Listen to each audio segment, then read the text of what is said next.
help it when I'm ocean waves.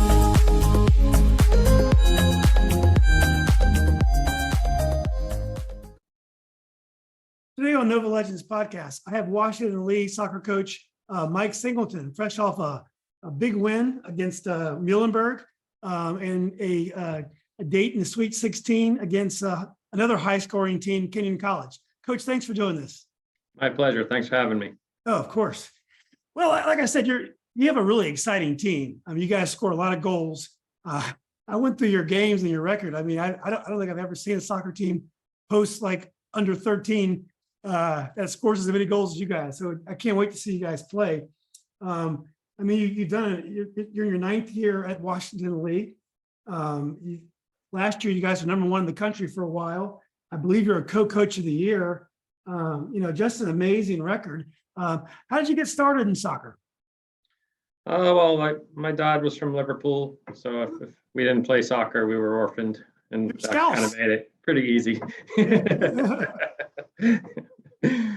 was our coach when we were younger, so that was kind of something our family revolved around, was growing up with soccer, and it was always part of our lives.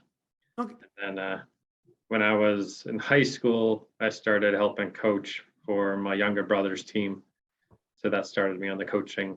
When I was like 15, 16, I started coaching, and then when I went to school, quite honestly, there weren't too many soccer coaching jobs from which you could make a living. So I went to graduate school for clinical psychology, and then I ended up actually going to a Division II school in Indiana to work as a counselor and coach their college team. And I coached club when I was in grad school as well. And then I realized I was spending sort of more of my hearted time on soccer than I was psychology. So looked around and got into coaching full time, and now it's swung back around because I'm a professor of sports psychology here as well. So now it's kind of swung the pendulum from one side to the other, but that's sort of the quick and dirty story of where it started and how it progressed in the early days. Did you grow up in England, or did you grow up here in America? I grew up in Massachusetts. Okay. And you mentioned that you coached yourself at a young age. Did you play in college as well, or did you just? Yeah, I played at the University of Pennsylvania. Okay. Oh, wow. Yeah, that's a really nice program. Yeah. Great school, great place. I enjoyed it there. Yeah. Now, sports psychology is huge now. I mean, it's always been important, but you hear coaches talking about it quite often now as a part of the preparation. I guess in the old days, when I was playing sports back in the early 80s, sports psychologists was for the kids that for some reason were letting you down, or they weren't coming through expectations. Now it's just part of the program. Is that correct? Right. Yeah, I think back in the day, the whole field of psychology was for the broken. And now it's basically like there's a term that's often used called positive psychology, and that runs across the domain, where now everybody sees how it can make their life better. And whether that be in sport or business or personal relationships or whatever there is. But in sport, it's just blossomed so much that it's really a burgeoning field where you see most of the Premier League teams now have a full-time sports psychologist. A lot of the MLS clubs do. You look at baseball, basketball, football. Everybody now has a sports psychologist on staff. And when you think of sport, every sport has 4 common components of, they have technique, they have tactics, they have physical, they have mental. But still today, when you look at our sport, so much time is spent on technical or tactical or physical as these kids go up through high school or through middle school into high school. But very few of them have ever done anything mental when I get them in college.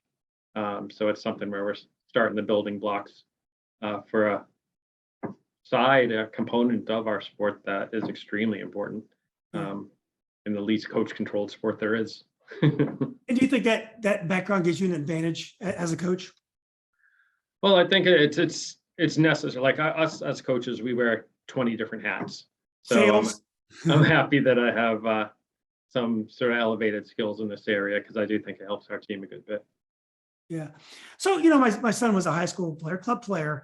And, whenever we talk about soccer, I didn't play the game. I'm a fan of it, but I played basketball in football. And I'm always amazed when I ask him about a play that he would make during a game or about the game. It's a really thoughtful game. A soccer player, I think what separates the best players is the ability to think and also to handle pressure. And I really enjoy talking to soccer players because there's so much more goes on the field than a casual fan will ever understand. Yeah, I would agree with that. Yeah. So, well, I did see that you coached club, or you were head of a club program for a while, maybe the New England ODP or something of that nature. So I know you're pretty high up in club. Mhm. How do you compare coaching high level club players to the challenge of coaching college? Mhm.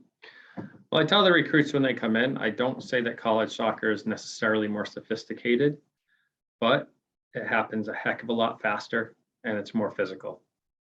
So your decisions, your first touch, all the things you do on the field just has to be about 20 miles an hour faster. Mhm. And then get used to having 180 pounds leaning on you while you're trying to make that decision. So that's kind of the adjustment that I think all players have to make when they come to college soccer is it's people are in the athletic prime of their life. And the speed of the game is just a lot faster than what they're used to in club. And my players will kind of echo those comments. They're shocked when they come in and realize how much more quickly they have to make their decisions and execute their technical skills. Do you see great club players that have great technique, but you look at them and you say they may struggle with college soccer, the physicality of college soccer? Or when you see these kids, can you appreciate their technical and tactical, and you may be able to work them into your lineup? I think, I always say it's not the size of the dog, it's the size of the fight in the dog. Mhm. So I know there's a lot of coaches who think differently. But our roster, you'll see guys from I think 5'5" to 6'4". And as far as I recall, Messi was pretty good, Pele's pretty good, Maradona's pretty good, and none of them were over 5'7". So I look at it in that regards. But it really is just the tenacity. If somebody say isn't as physically gifted, it's just, can they really be a boss on the ball? Can they really be rugged in those situations? And that's what we look for more. And in club, it's something where they typically have more time on the ball, but they don't have to take the time. So you can encourage them to push their speed of play, even if it's not being physically pushed for them, and see how they start to adjust as you're determining who your top recruits will be. Yeah. Well, in terms of your coaching philosophy, I know we talked about the psychology of it, but how did you decide you were going to coach when you first began coaching, and how has your coaching philosophy evolved through the years? Mm-hmm. Well, it's been such a big part of my life. I found when I was in grad school and I needed to process life, I was always on a soccer field, just dribbling a soccer ball around because life made more sense on a soccer field. So it's kind of had that draw in my life long term.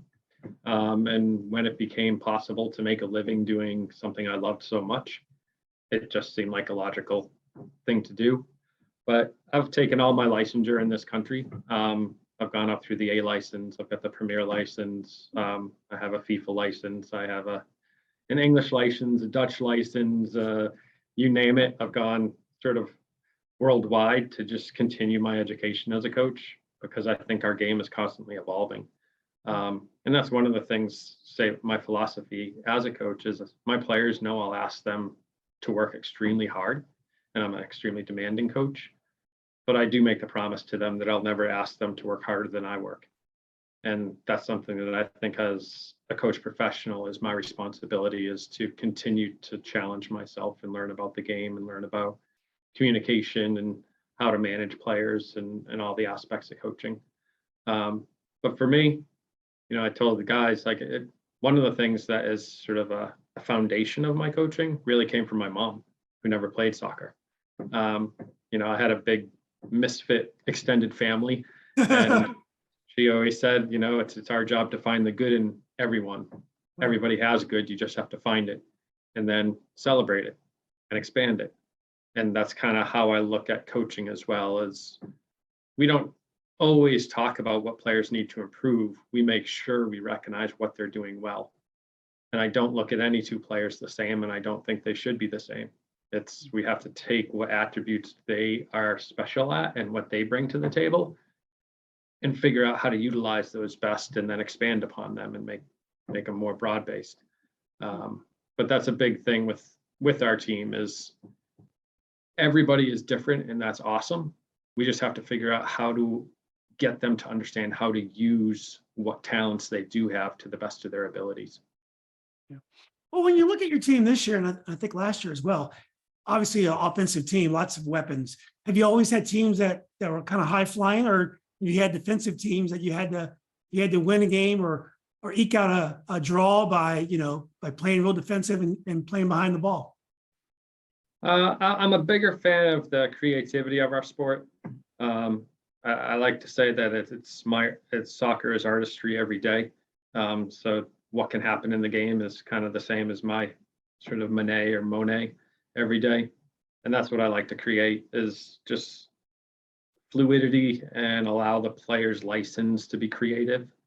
And partly our best defense is our offense, is if we're forcing people to have to worry about every player on the field who's going forward, then we'll defend in their half, and that's a lot easier for us. Now, the game does come with some gritty games where you eke out a 1-0 victory, and that's just the nature of our sport. But in general, I tell everyone I'd rather win 3-1 than 1-0. Yeah. Well, American soccer fans, we horribly stereotype and make these generalizations. Like when you told me you're from Liverpool, I think of real direct, real offensive. But when you're actually from England, I mean, I'm sure there's nuances. You've got coaches that like to play possession, just like any other sport. You have different styles. Do you have a style that fits any particular country or club? To be honest, I would say we do play a lot like Liverpool does, quite honestly, and that wasn't intentional. But I will say we were doing it before Klopp was there. Exactly. So, yeah. But it's we want to be switching the ball from side to side. We want to transition to attack quickly. We have 19 different goal scorers this year. That's by design. So if you shut down one of our goal scorers, well, great, because I have 18 other guys who are going to be coming at you. And that's really by design what we try to set up to make it hard for other teams to defend us. Yeah. Klopp is one of these guys. He would have been a very successful coach in whatever sport he chose in America. He really kind of fits into that gruff stereotype of an American coach. Well, how about recruiting, Coach? So you're from Lexington, a beautiful town. My family's from Bedford, and I'm a UVA guy. Where do you find your players now? Virginia has become a hotbed of talent. Northern Virginia is always that way in the DC area. But I looked at your roster. You have kids from all over the state and all over the region. So what's your philosophy on recruiting? What do you look for, and how do you go about getting the players that you want? Mm-hmm. Well, our school is a very national university and growing internationally as well. And it's an extremely difficult academic school. So that's the first thing I look at is everybody's GPAs and if they have a test score, and make sure that they fit in the top 2% of students in the nation. And if they don't, well, I'm not going to spend the time because I know I can't get them in here. But we try to get all around the country, and whether it be MLS Next or USYS National League or ECNL, we go to all these events, and we also try to get to every one of the 4 soccer regions in the country. So there's literally regions 1 through 4 is what they're called. So we try to at least hit one tournament in every region so we can cover the geography of our massive country as well. But I tell people every week now, it's crazy the number of recruiting agencies that have developed throughout the world. I don't think a week goes by without me hearing from at least 4 international recruiting companies trying to get players over to the US. Wow. So it's really just an endless process. And there's just, the internet's made the world so small that you can get video of anybody anywhere now. So we utilize a lot of contacts in that regards, just when people know they have a student who's an elite student. then we'll look to figure out the soccer side and see if it's a fit.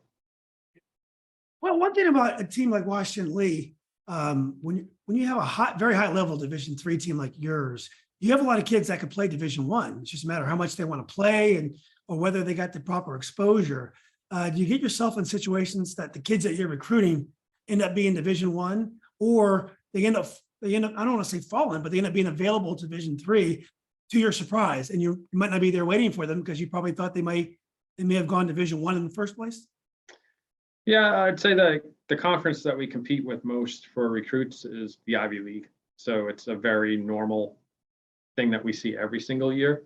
But I know like a lot of players just have these ideas of D1 as the pinnacle of life, which quite honestly, many D1 teams are a lot worse than my team and many other D3 teams.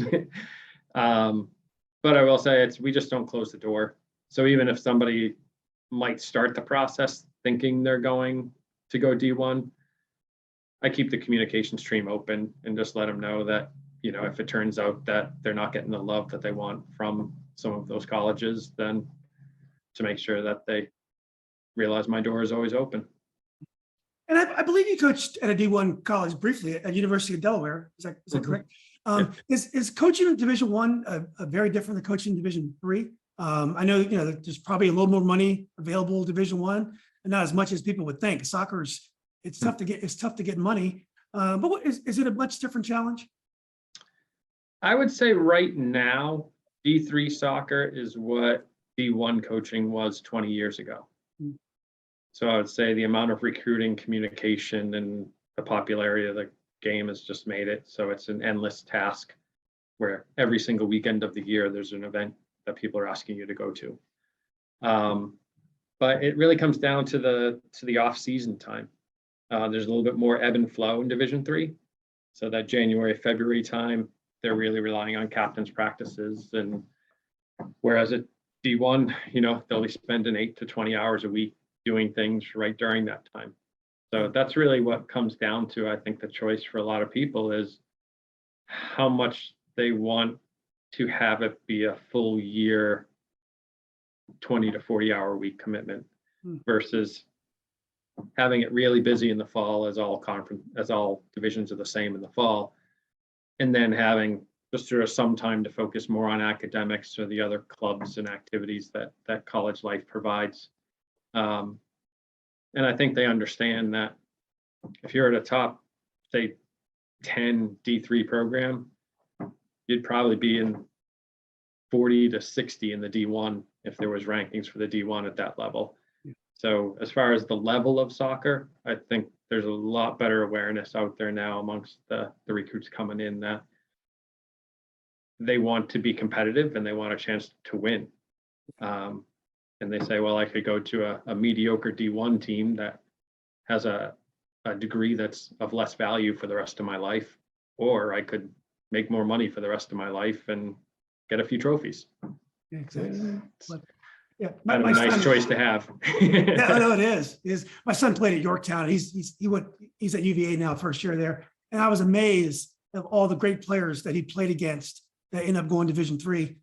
Christopher Newport, Catholic, Marymount, and there are just a lot of good players at the Division III level. Hey, what have you thought about Lexington? Now, Lexington is a Southern college town. Have you enjoyed it? Have you enjoyed it there? Well, it's such a beautiful town, and what I was shocked by when I first came here was just for a small town, the number of restaurants and stores and shops, and between us and VMI and the Horse Center, which is the largest on the East Coast, there's a lot of visitors who come to Lexington, and so much more than a typical small town. It just gives you a lot of things to experience, and it's just a beautiful area with the outdoor settings and the rivers and the mountains as well. That's beautiful. How about the ODAC? What kind of soccer conference is the ODAC? Is it prepare you well for the postseason? And have you enjoyed it? Well, the ODACs, I think this was probably the most competitive year of men's soccer in the ODAC this year. There was much more parity in the league, and I think it keeps on getting better. But it's a battle every single game. And I know a few years ago we had Franklin and Marshall down here, and we had taken Randolph to join us to play Franklin and Marshall and another team. And Franklin and Marshall played Randolph, who had finished sixth in our conference the year before. And they went to overtime, and it was a really heated battle. And the coach of Franklin and Marshall has been there for decades. He's like, that was the sixth best team in your conference.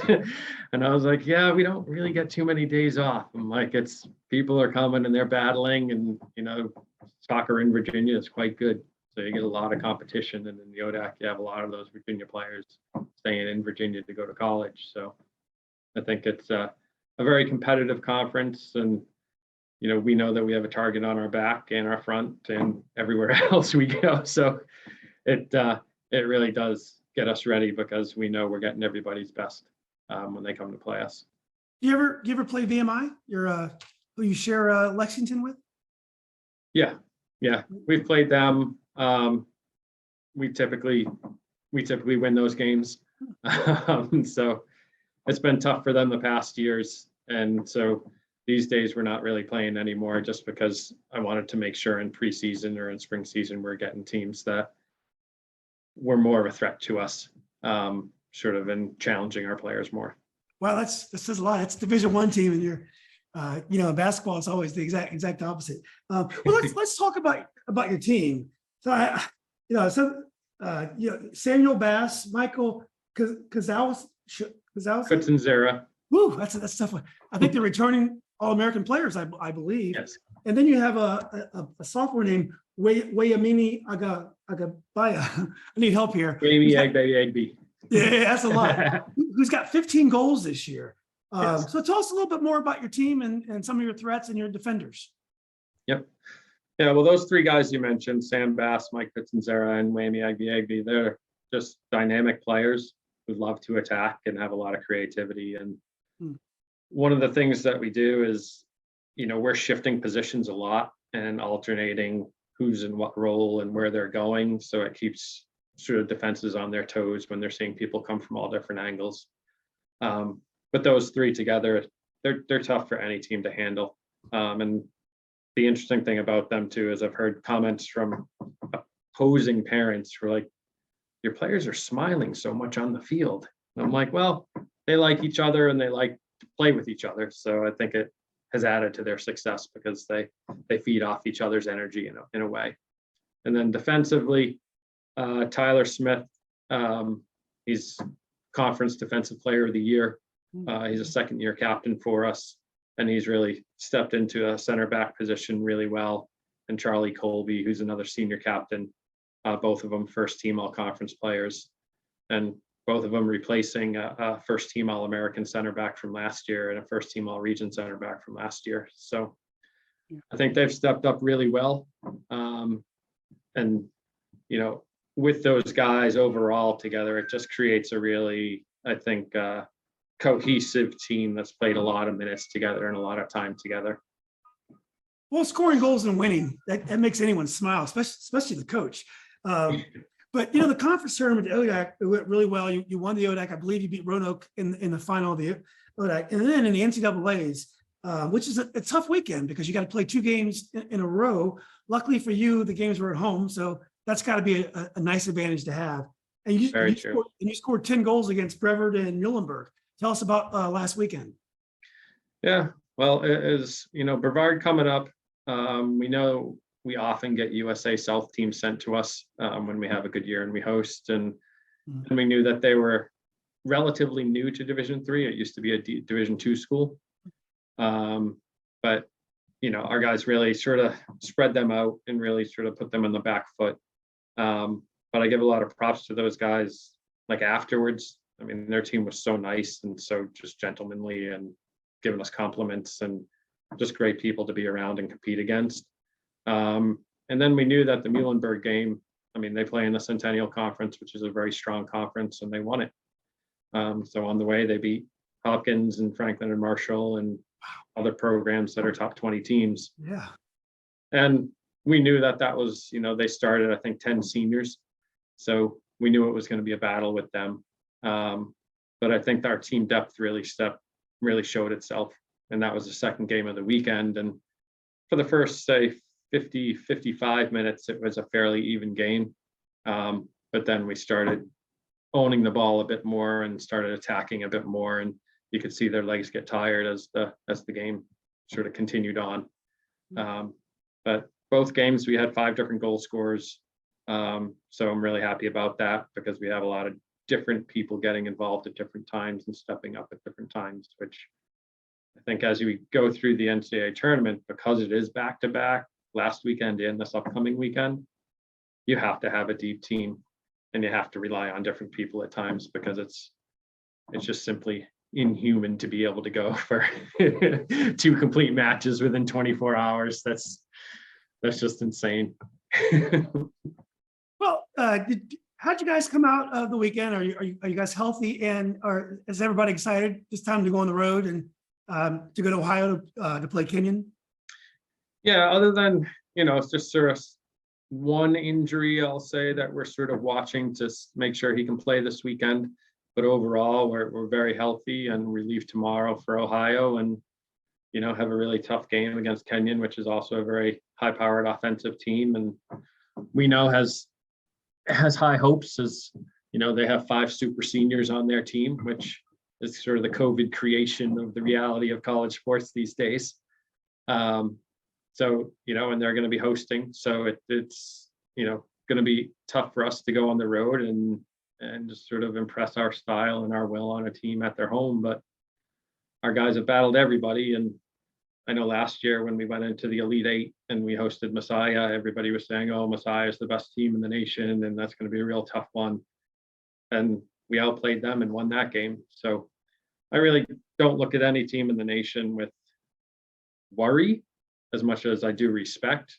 But if we execute our style of play and we're executing our game plan, we have as much talent as any team in the nation. And it's just, we have to make sure that we're executing for 90 minutes. And if we do so, we'll have a good chance in every game we play. Well, that's great, Coach. Well, look, I'm not gonna jinx you by making you look beyond the first game. We can leave it there, but I really appreciate you taking time to talk to me. I mean, your team looks very exciting on paper. If there's a feed somewhere, I'm gonna try to tune in and watch. But this has been great hearing your philosophy, and I just wish you the best of luck this weekend. Thanks so much. I really appreciate it. Yeah. All right, Coach. Thanks again, buddy.